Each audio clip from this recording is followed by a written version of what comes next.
네, 안녕하세요. 영통에서 국어를 가르치고 있는 하람국어노출학원 원장 이경혜입니다. 오늘 예정대로 많은 분들이 이렇게 자리를 해주셨는데요. 우리 중학교 3학년 학생들은 얼마나 왔을까요? 한번 손 들어볼까요? 네, 많이 왔네요. 자, 그만큼 입시의 출발선에 선 우리 중3 학생들과 학부모님들의 관심이 정말 뜨겁다라는 것을 실감하게 됩니다. 자, 저도 그럼 한번 뜨겁게 시작해 보도록 하겠습니다. 다음.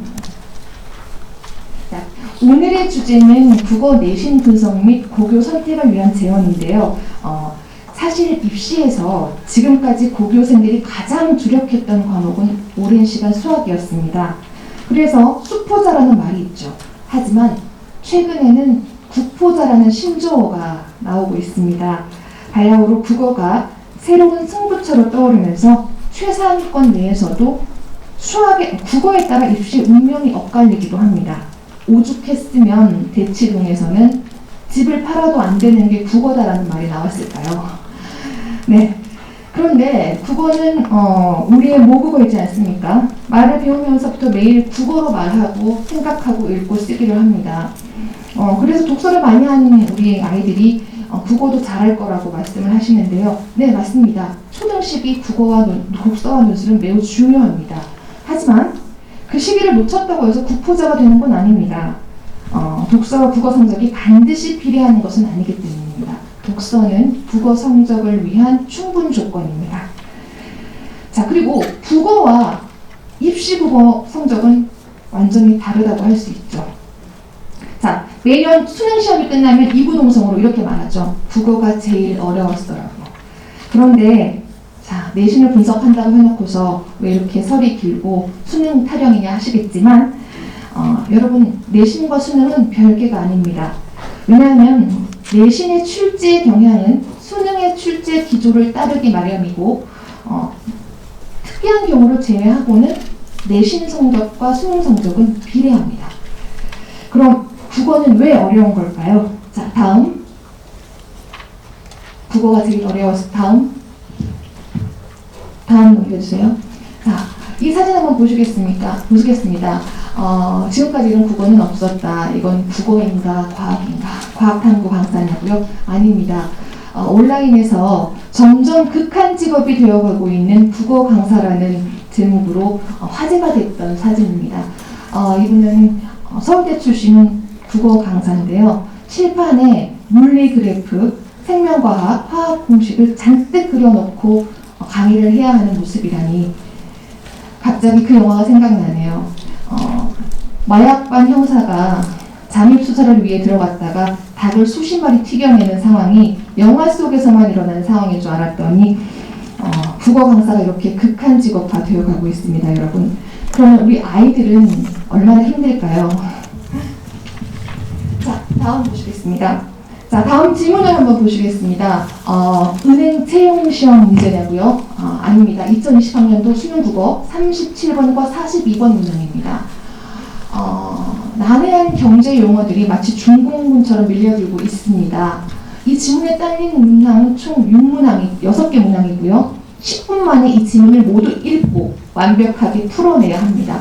그런데 읽어서 풀어야 할 문제가 읽기만 해서는 안 된다면 어떻게 해야 될까요? 다음 보시겠습니다. 자, 이 사진 마지막으로 이제 제가 찾아왔는데요. 2022년도 수능에 해겔이 떴습니다. 해겔의 변증법과 미학에 관한 지문이 최고 난이도, 고난도 지문으로, 킬러 지문으로 떠올랐는데요. 보세요. 철학도 기자는 멀미를 했고 수능 평가기관의 평가원 원장이 문제를 풀었더니 69점이 나왔다고 하네요. 그러면서 이 문제는 해겔이 와도 못 풀 것이다. 만약에 내가 지금 고등학교를 다니고 있다면 난 대학 가기 힘들 것 같다. 이렇게 말했다는 해프닝도 있습니다. 자, 그럼 이제 우리는 국어가 왜 이렇게 되었는지, 이렇게 될 수밖에 없었던 이유에 대해서 질문을 몇 가지 던져볼 수 있습니다. 다음. 국어 하는데 왜 국어가 대입 승부처 과목으로 떠올랐을까요? 여러분들 잘 아시죠? 2018년에 수능 영어가 평준화되었습니다. 절대평가가 되었죠. 자, 그에 따라 수능이라는 시험 자체의 난이도는 떨어지고 변별력이 약해지면서 변별력 유지를 위해서 애꿎은 국어가 어려워지게 된 것이죠. 그런데 왜 하필 국어냐고요? 변별력 유지를 위해서 수학을 어렵게 내면 되지 않나요? 라고 질문할 수 있습니다. 수학은 선행학습이나 사교육을 유발하는 주범 과목으로서 꼽히죠. 수능 출제를 하는 기관이 수학을 어렵게 내다 보면 사교육을 유발하고 수포자를 양상한다는 논란에서 자유로울 수 없기 때문에 어렵게 내기는 힘들다는 것이죠. 그렇다면 국어는 무국어이기도 하고 그런 이유들이 있습니다. 자, 마지막으로 그러면 이과에서는 수학이 더 중요하지 않냐? 그래도 이과인데 자, 여러분들 이과가 뭡니까? 수학사라는 아이들이 문과보다 더 많이 존재하는 곳이죠. 그러다 보니 수학에서는 변별력을 유지하기가 힘들어요. 그에 반해서 국어에서는 격차가 뚜렷하게 나타납니다.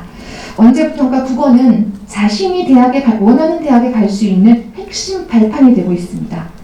같은 96점이어도 국어 96점과 수학 96점을 봤을 때 국어 96점이 합격에 기여하는 바가 크다는 거죠. 자, 그러면 이과도 국어가 중요하다는 말인가요? 이과든 문과든 국어가 상위권 변별력을 좌우하고 있습니다. 그래서 국어를 어떻게 공략하느냐가 대입 해결의 열쇠가 되는 거죠. 영어도 수학도 건들기 어렵고 그러다 보니까 국어가 수능 최고 난도 자리에 오른 것입니다. 바야흐로 국어 천하의 시대가 도래했습니다. 자, 이는 현재 수능 체계가 존속되는 한 계속될 것이라고 저는 장담합니다. 자, 다음. 자, 그러면 이제 우리가 본격적으로 고등 국어로 들어가 보겠습니다.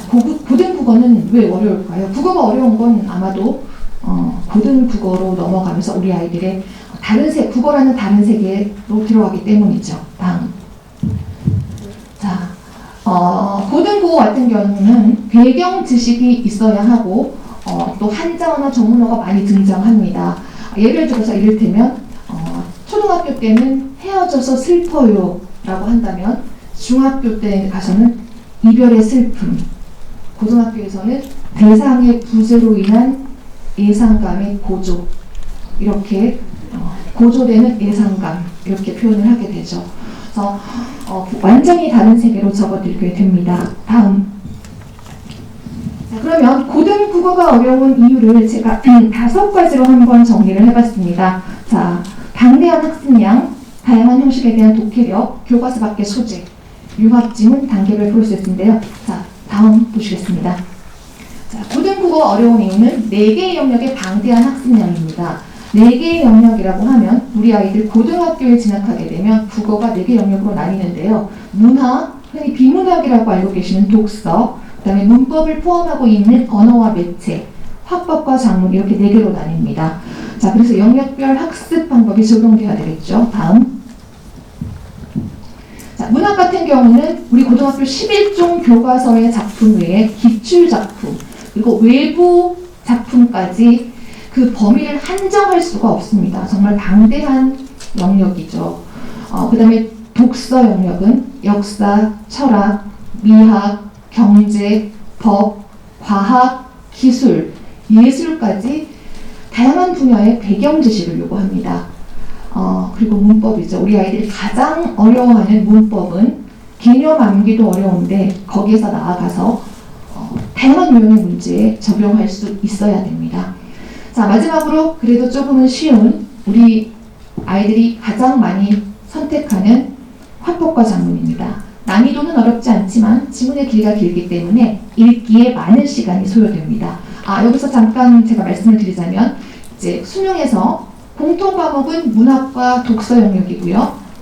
언어와 매체와 화법과 작문은 선택 과목입니다.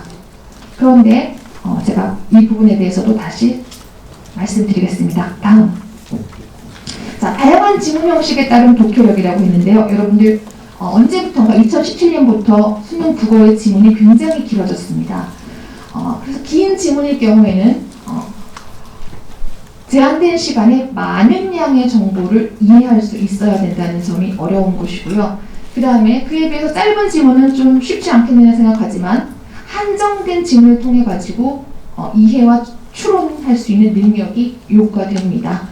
자, 다음 보시겠습니다. 자, 이렇게 긴 지문일 경우에는 2,500자에서 3,000자까지 이르게 되고, 짧은 지문은 그래도 1,000자에서 1,500자 정도 이렇게 다양한 지문들이 이제 출제가 되는데요. 최근의 경향은요, 독서의 경향은 지문의 길이는 짧아지는데 문제가 어려워지는 경향이 보이고 있습니다. 자, 다음입니다. 자, 세 번째, 교과서 밖에 어려운 소재 등장. 물론 처음에도 말씀드렸다시피 문학 같은 경우에는 어디에서 작품이 나올지 가늠할 수가 없습니다. 그래서 평상시 접하지 못했던 작품도 읽고 해석하고 독해할 수 있어야 됩니다. 그리고 독서 영역 같은 경우에는 대부분의 지문이 분야별 전공서적이나 논문을 재구성한 글입니다. 주로 고난도의 킬러 문항이 이 비문학 영역에서 나오고 있죠. 자, 다음 보시겠습니다. 자, 앞에서도 보셨듯이 2022년 수능에서 출제됐던 킬러 문항 해겔 변증법과 미학, 그리고 옆에는 경제 지문인데요. 아이들이 어려워하는 경제 지문 중에 브레턴 우즈와 트래핀 딜레마에 대한 글입니다. 여러분들 혹시 이 지문들을 교과서만 공부해서 풀 수 있을까요? 이해할 수 있을까요? 네, 어렵겠죠. 다음입니다. 자, 네 번째는 간단합니다. 문학, 비문학, 또 문학 속에서의 다양한 영역 분야 작품들이 융합되어서 출제된다는 것입니다. 다음입니다. 다음 넘겨주세요. 자, 여기 보시면 굉장히 긴 지문인데요. 고전문학 평문 안에 고전 시조 3작품이 들어있습니다. 문제는 이 평문을 바탕으로 지문 속에 있는 작품을 감상한 내용으로 적절하지 않은 것을 고르라. 그럼 이 평문과 이 3개의 시조 작품을 이해할 수 있어야 된다는 거죠. 자, 다음입니다. 자, 그 다음에 국어 공부는요, 개념을 암기하고 문제를 푸는 과정에서 끝나는 게 아니라요, 개념을 이해하고 지문을 독해하는 과정에서 개념을 적용할 수 있어야 됩니다. 그리고 문제 의도가 뭔지 문제를 파악하고, 여기가 끝이 아닙니다.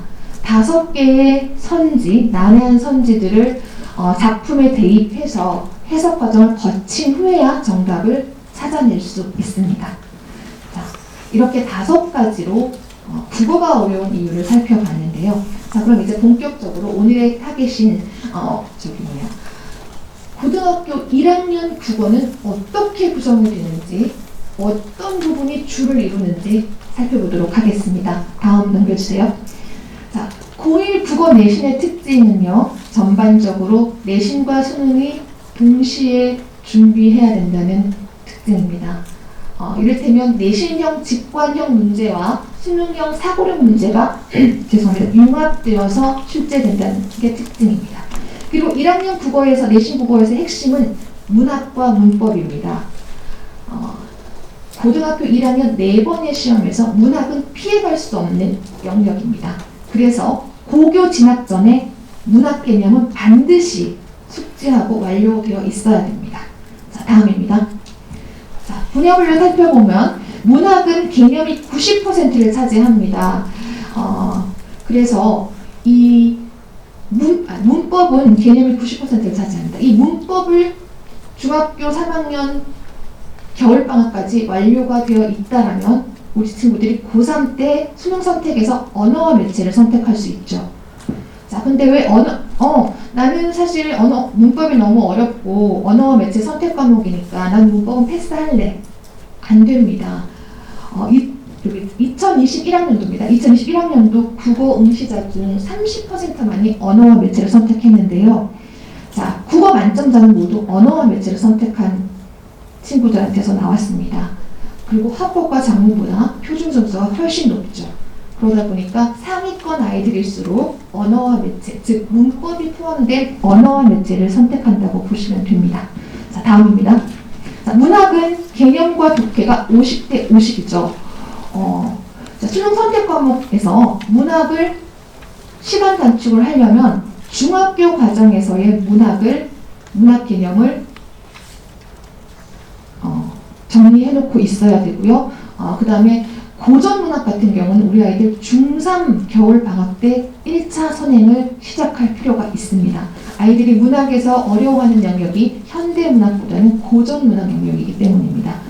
자, 그리고 내신에서도 문학 같은 경우는 암기를 통한 직관적인 문제를 출제하는 것은 지양하고 있습니다. 그래서 처음 보는 작품은 어떻게 읽을지, 이 작품에 쓰인 개념이 무엇인지 찾을 수 있어야 합니다. 그래서 문학 개념은 중학교 때부터 시작해서 중3 때 마무리가 되어 있어야 됩니다. 그리고 문학 개념은 암기에서 그쳐서는 절대 안 됩니다. 자, 다음입니다. 자, 고1 독서라고 제가 이제 올려놨는데요. 사실 그 독서 비문학 영역은 학교 교과 과정에서는 2학년 때 시작이 되죠. 하지만 우리 아이들이 수능에서 가장 뒤늦게 아이들의 발목을 잡는 게 독서 비문학 영역이라고 잘 알려져 있죠. 특히 어휘력과 독해력, 사고력 이 세 가지 능력은 단시간에 길러줄 수 없는 능력입니다. 그래서 우리 1학년 때부터 조금씩 꾸준히 절대로 이 비문학 독서 영역은 놓지 말고 가야 합니다. 자, 다음입니다. 자, 그럼 이제 본격적으로 영통 5개 학교 출제 경향 및 기출 분석을 해보도록 하겠습니다. 첫 번째는 영덕고등학교입니다. 자, 영덕고의 내신 출제 경향과 기출의 특성은 단 3글자로 요약해 볼 수 있겠습니다. 고난도입니다. 수학도 마찬가지였죠. 그래서 그 중에서도 문법의 비중이 굉장히 높고 문법의 난이도가 매우 높습니다.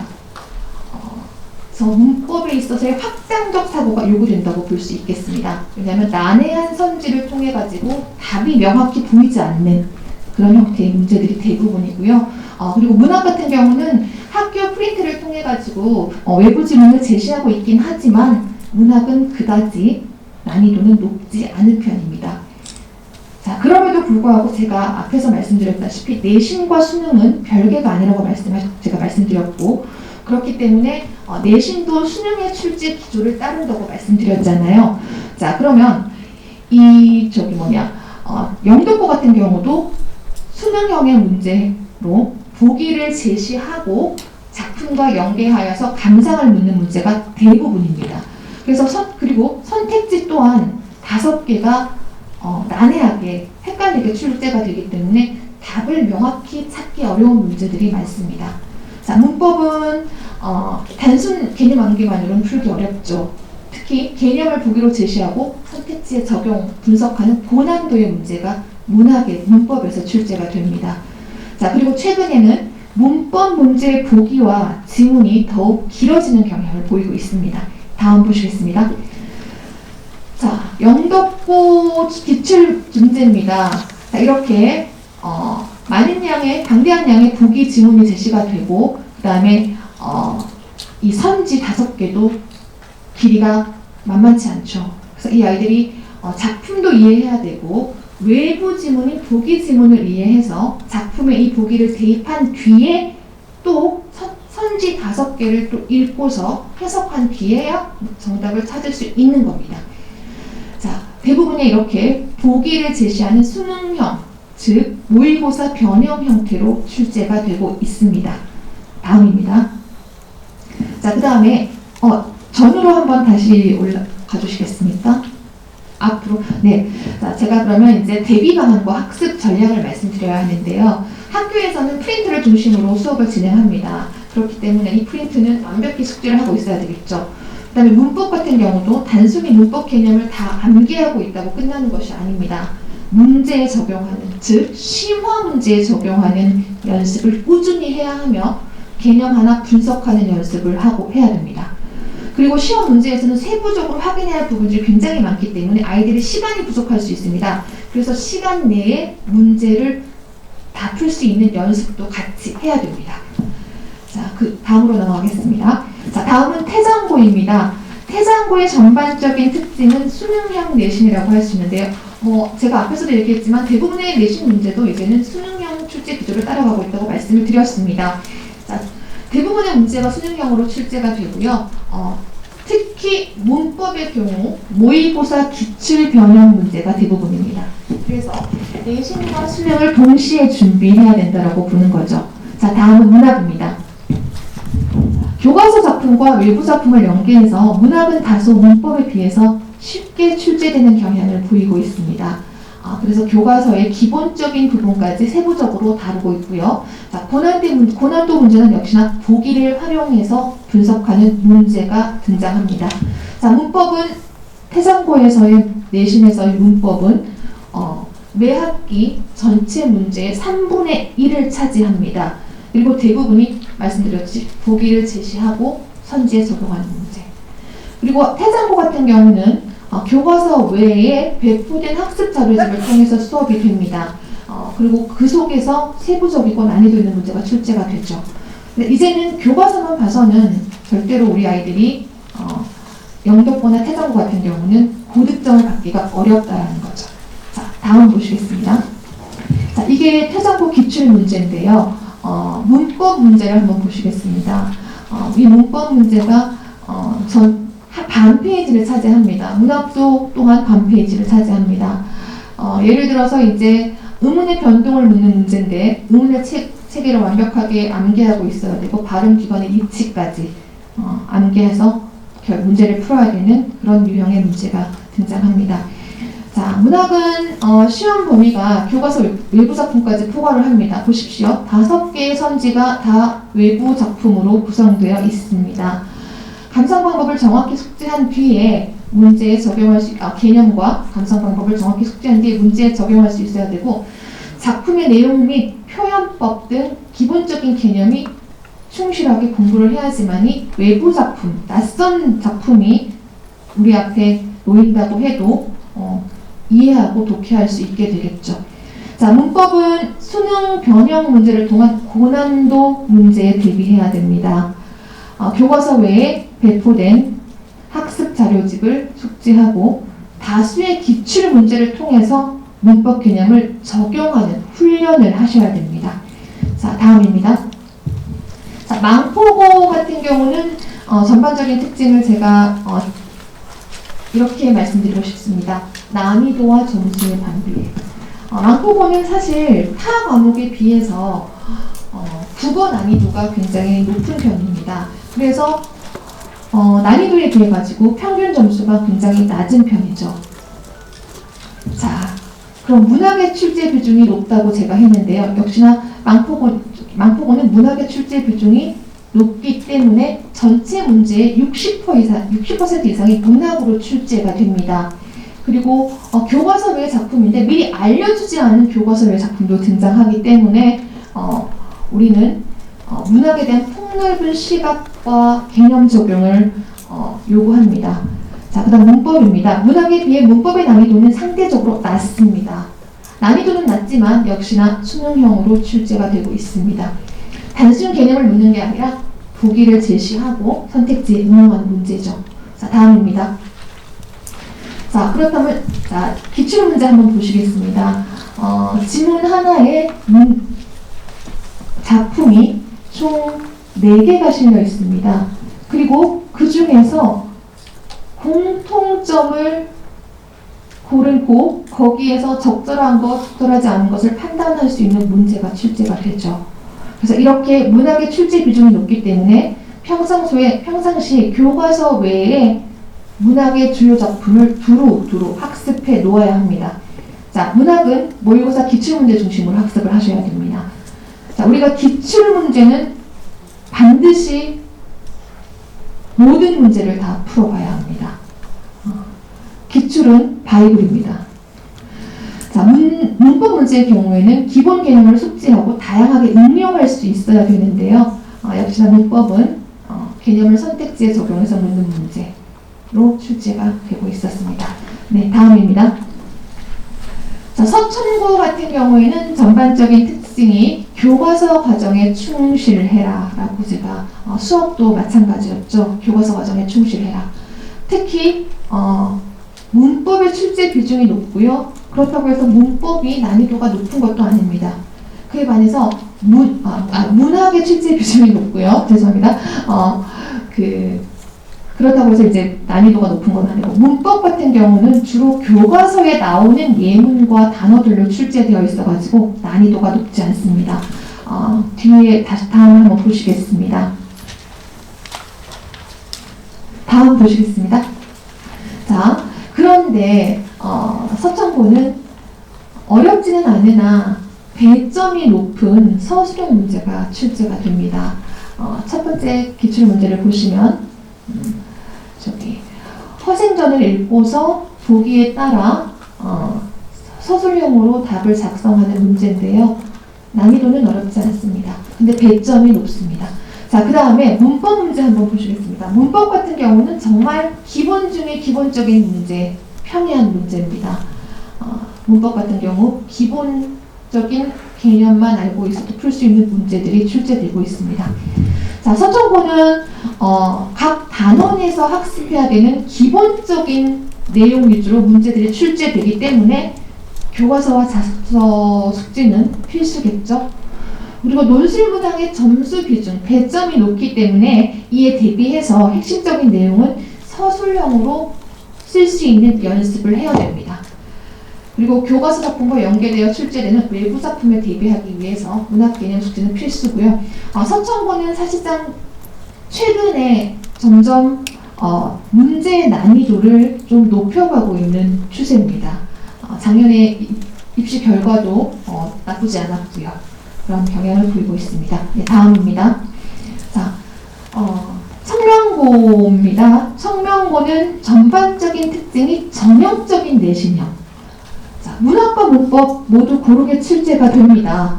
그런데 문법보다는 문학이 어렵습니다. 자, 그래서 우리 친구들 중에 문법 공부가 중학교 과정에서 조금 안 되어 있다. 그럴 경우에는 문학의 비중이 높은 청명고나 서천고, 망포고가 유리할 수 있겠죠. 자, 그 다음에 교과서에 충실한 중학교 내신 유형과 유사합니다.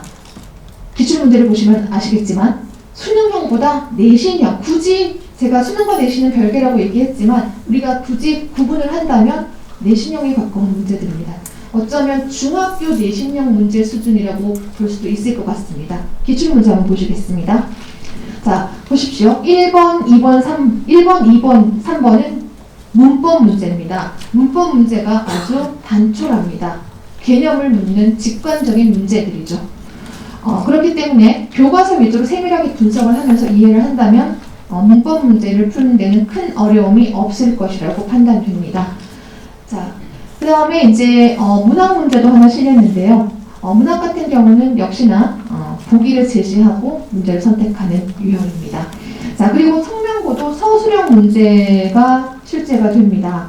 그렇기 때문에 서술어 문제에 대비할 수 있도록 개념을 풀어서 설명할 수 있어야 합니다. 자, 다음입니다. 자, 그래서 저희 하람국어 논술학원은 내신 대비를 어떻게 해야 될까 고민을 해봤습니다. 자, 다음입니다. 자, 기본적으로 로드맵을 따라가지고 단계별 과정을 밟아가야 됩니다. 본문을 읽고 특히 저는 아이들에게 본문과 지문을 읽는데 많이 공을 들이라고 합니다. 비문학 어려운 지문도 아이들이 시간 내에 풀기 위해 가지고 굉장히 서둘러서 읽어내는 경향이 있는데 그거는 고3 가서 시간 다툼이 필요한 거지 고등학교 1학년 중학교 과정에서는 꼼꼼히 읽고 분석할 필요가 있습니다. 그래서 교과서의 그 선생님의 필기까지 자습서 내용까지 꼼꼼히 읽어내는 과정이 첫 번째 단계입니다. 두 번째는 학교 선생님들의 내신이지 않습니까? 학교 선생님들이 말씀하신 필기, 모조리 다 암기를 해야 됩니다. 그리고 자습서에 나오는 개념들도 암기를 해야 되는데 여러분들 국어는 암기 과목이 아니지 않냐라고 말씀하실 수 있는데 국어도 암기해야 될 부분이 있습니다. 자, 그 다음에 문제풀이 과정에서는 기본적으로 자습서 문제 풀고요. 최소한 평가 문제도 한 번 더 풀어봐야 됩니다. 그리고 이제 기출문제를 풀어야 되는데 이 기출문제를 그럼 어디서 가지고 올 것인가 이제 그것도 뒤에 제가 보여드리도록 하겠습니다. 자, 검토를 합니다. 틀린 문제들 일일이 확인을 하고요. 자, 저희는 정답을 맞추기보다는 나의 이 오답이 이유가 무엇인지를 확실하게 알고 넘어가야 되는 게 중요하다고 생각합니다. 자, 그래서 오답 중에 본인이 숙지하지 못했던 주요 내용을 다시 암기하는 과정을 거치게 됩니다. 자, 다음입니다. 자, 이 기출문제를 어떻게 가져올 것인가. 자, 저희는 국풍 2000 시스템이라는 사용 시스템을, 기출 문제 은행 시스템을 사용하고 있는데요. 자동 문항 출제 시스템으로서 3,000가지의 조합으로 학생별로 개별적인 교재를 제작할 수 있습니다. 자, 예를 들어서 화면에 보시면 제가 고등학교 1학년 비상출판사 국어 교과서를 사용하는 전국의 고등학교의 기출 문제를 추출을 해봤더니 전체 문항수가 2,697개가 나왔습니다. 그러면 아이들이 다양한 유형의 내신 기출을 풀어봄으로 인해서 학교 시험에 어떤 문제가 나와도 그 문제에 대응할 수 있게 되는 거죠. 여러분, 국어든 뭐든 공부는 일단 반복적인 학습이 중요하지 않습니까? 그래서 반복적인 기출 문제 풀이를 통해서 마지막까지 우리 아이들이 내신을 마무리할 수 있도록 그렇게 준비를 합니다. 다음입니다. 자, 그럼 저희 하람의 학습 관리와 입시 전략을 한번 말씀드려보도록 하겠습니다. 다음입니다. 자, 여러분들 보통 무엇을 관리하느냐를, 무엇을 관리해야 될까를 고민하는데 저희는 어떻게 관리를 해야 될지를 고민을 합니다. 그래서 우리 아이들이 얼마나 이해를 하고 있고 모르는 것과 아는 것이 어디까지인지 수업 시간에 소통하는 수업을 지향하고 있으며 그에 따라서 즉각적인 피드백이 가능합니다. 그리고 1대1 클리닉을 통해 가지고 학생별 맞춤 수업을 진행하고 있습니다. 다음 보시겠습니다. 자, 그리고 온라인으로 학습 관리를 하는데요. 이건 내신뿐만 아니라 기본적인 평상시 수업에서도 온라인으로 과제를 제시하고 그 다음에 과제를 이제 배정을 한 뒤에 그 다음에 온라인으로 학습이 되어 있는지 그 유무를 확인하는 온라인 학습 관리를 하고 있습니다. 다음입니다. 자, 그 다음에 하람의 입시 전략이라고 마지막으로 제가 한번 말씀드리고 이제 마무리하도록 할 텐데요. 자, 국어 입시의 전략 세 가지로 나누어 말씀을 드리겠습니다. 첫 번째, 영역별 학습 방법 체득하기. 정답보다 오답의 이유 찾기. 그 다음에 대입 역전의 기적, 논술 전형. 자, 문법, 문학, 독서 각 영역별 개념과 학습 방법 체득을 통해서 낯선 작품과 지문 앞에서도 흔들림 없는 편안함을, 그다음 정답을 찾기 위한 문제풀이는 가라. 5개 선지 분석을 통해 가지고 오답률 제로의 그날까지 반복하자. 그 다음에 여러분 고등학교 3년 동안 내신을 놓친 학생들 좌절하지 마십시오라고 저는 얘기를 합니다. 왜냐하면 대입 역전의 기적, 논술 전형도 다시 보자라는 방침이기 때문입니다. 저희 오늘 이렇게 국어는 왜 어려운지, 고등국어는 그러면 어떤 부분이 어려운지, 그 다음에 고등학교 1학년 국어는 어떻게 구성되어 있고 각 학교별 출제 경향은 어떠한지, 내신 분석, 내신 기출은 어떻게 분석되고 어떤 대비 방안과 학습 전략을 짜야 될지를 살펴보았습니다. 자, 국어 과목은 여기까지 제가 마무리를 하도록 하겠습니다. 끝까지 들어주셔서 감사합니다.